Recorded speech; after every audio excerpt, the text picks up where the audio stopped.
Order! Order! You are an incorrigible delinquent at times. Behave yourself, man!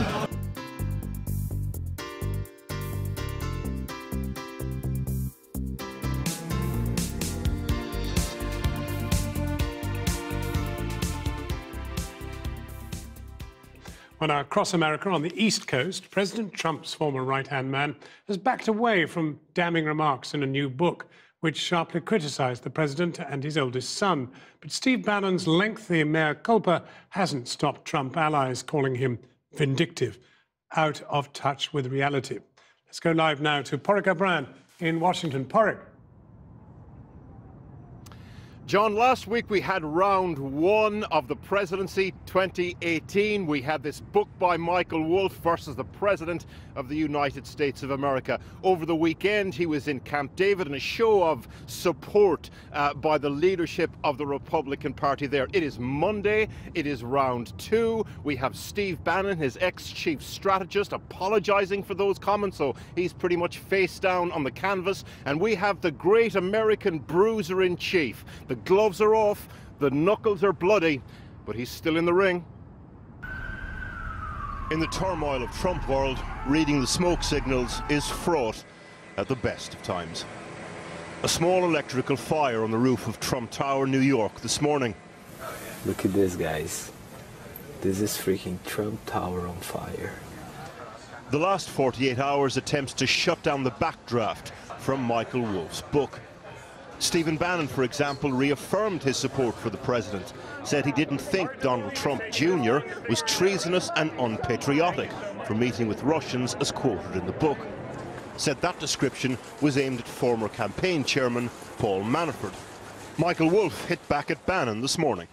I don't want to put him in more hot water than he is already in, but... That statement's false. It was not directed at Manafort. It was directed directly at Don Jr. More smoke signals over the weekend, this time from Camp David. The president reacting to questions about his intellectual capacity. First, to canter through the CV. I went to the best colleges, or college. I went to I had a situation where I was a very excellent student, came out, made billions and billions of dollars, became one of the top business people. Then another pop at Michael Wolff and Steve Bannon. But I don't know this man. I guess Sloppy Steve brought him into the White House quite a bit, and it was one of those things. That's why Sloppy Steve is now looking for a job. Outside the courthouse where the Mueller investigation into alleged Russian interference is taking place, the smouldering is more subtle. According to NBC News, discussions are underway for the special counsel to potentially interview Donald Trump. It's reported that lawyers for Trump met Mueller's staff before Christmas to talk logistics. Whether this will happen and what form it could take, either written submissions or face-to-face, not clear yet. This afternoon, the president headed for Nashville in Georgia to reconnect with the giant comfort blanket that is his support base. The thing about the last 48 hours of Trump headlines, there are two parallel sets of narratives in America today. For detractors, no smoke without fire. For Trump supporters, the old order up in flames. Well, joining me live now from Washington, D.C. is Kurt Bardella, former spokesperson for Breitbart. Mr. Bardella, now that Steve Bannon has made clear that his allegations related to the ex-campaign chief Paul Manafort rather than Donald Trump Jr., is the pressure off Donald Trump, the president, somewhat? No, I don't think so, because the reality is, no matter what Steve Bannon says, or no matter what he meant or didn't mean, there still is an active investigation going on right now being conducted by Robert Mueller and the FBI. And until they say the case is closed, this is an issue that's going to dog this president, throughout the entire 2018 year. And, I mean, it's really clear, isn't it, that there was no apology for saying that Ivanka Trump was, quote, dumb as a brick. So what is the likelihood of Donald Trump being able to forgive Steve Bannon, do you think?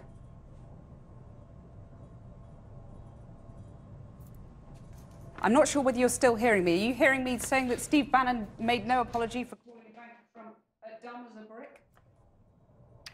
I'm sorry, obviously a technical problem there in Washington. Well, we think we've now fixed the gremlins on the line that we had earlier, so we can now return to our guest in Washington, the former Breitbart spokesman, Kurt Bardella. Mr. Bardella, before I lost you earlier, I was asking whether you think that Donald Trump can ever forgive Steve Bannon, given that he hasn't, for example, apologised for calling Ivanka Trump dumb as a brick. Well, one thing we've seen about Donald Trump over the last year is that one minute you could be out of favor with him, and the next minute you could be back in favor with him. He spent the better part of 2017 pillaring his own Attorney General, Jeff Sessions, publicly lambasting him on Twitter and social media, only to say that he's still there. We've seen a lot of Republican senators come under the ire of Donald Trump on his Twitter feed, who are now best friends with them and riding with them, like Senator Lindsey Graham today, and Bob Corker riding with them to Tennessee. So with Donald Trump, you're out of favor until you're in favor. So there's always that possibility that you could find your way back into his good graces. So if there might be a way back for Steve Bannon, what about the America First economic nationalism that Bannon espoused? Is that now over? Does Trump move on from that? Do we see a sort of more liberal president emerging? You know, despite the fact that I think that there are certainly those within the Trump's inner circle, particularly his son-in-law Jared Kushner and daughter Ivanka, would like to move him more that way. What we've seen from Donald Trump consistently is that gravitation towards that America First agenda that's so central to the Donald Trump brand. And we're already hearing that after the State of the Union address in just a few weeks, the first thing he's going to do after that address is go to the border and talk about the border wall, which sends the signal, I think, that America First nationalist agenda is still very much at the forefront of Donald Trump's mind. So no change there. I mean, he's calling this Wolf book a fake book. It, of course, says that he doesn't really read. Do you think that Donald Trump has ever read a book? I don't even think he's read the book that he wrote, The Art of the Deal, in all honesty. He is such a, he's a narcissist with a short attention span. So unless it's about him, he's definitely not going to read it. And I think he seems to be someone who just looks at headlines and news segments, and his entire worldview is shaped through just those small portions of broader stories and bigger narratives. It's actually quite frightening to imagine that the leader of the free world, the President of the United States, is someone who gets his information in McNugget bites. Kurt Bardella, thank you very much for staying with us with all those problems. Thank you very much.